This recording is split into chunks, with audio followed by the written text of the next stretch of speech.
Kay Soto sinabihan ng isang professional head coach na pang-enter barangay lang ang laruan neto at hindi pwede sa NBA. Sino nga ba ang coach na ito? Yan ang sabay-sabay natin alamin pagkatapos lamang ng intro.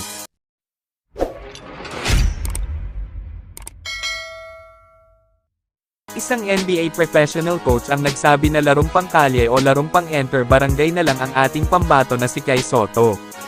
Dahil sa pagkalampan nito sa mga sinasalihan nitong tryout sa ibang bansa. Ito ba ang dahilan kaya hindi makapasok si Kay Soto sa NBA as a regular player at kaya naman nanatili ito sa koponan na Hiroshima Dragonflies? At nagpapagamot sa injury na natamo neto sa nakaraang game. Mapapansin natin sa laro ni Kay Soto na paunti-unti siyang nag-improve sa laro at lalong nagpapalakas pero ang tingin ng ibang tao ay siya ay lampa at hindi pa pwede sa NBA kaya naman ay hindi siya makapasa sa mga tryout na kayang pinapasukan. Mismo Pinoy ang karamihan ang nag-down sa ating pambato na si Kay Soto na mas mauuhan pa daw siya ng ating isa pang pambato na si Renz Abando na kung maglaro ay all-around at talaga namang pang-NBA ang kanyang galawan at lakas, samantalang nagalit ang agent ni Kay Soto na si Tony sa mga bashers ni Kay Soto na imbis na suportahan ay lalo itong dina-down.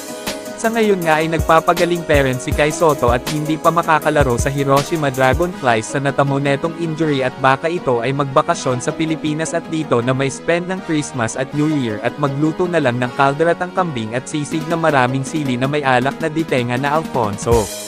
At dito na natatapos ang ating magandang content mga idol.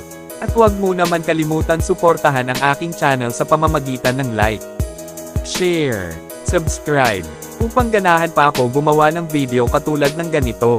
Maraming salamat sa panunood.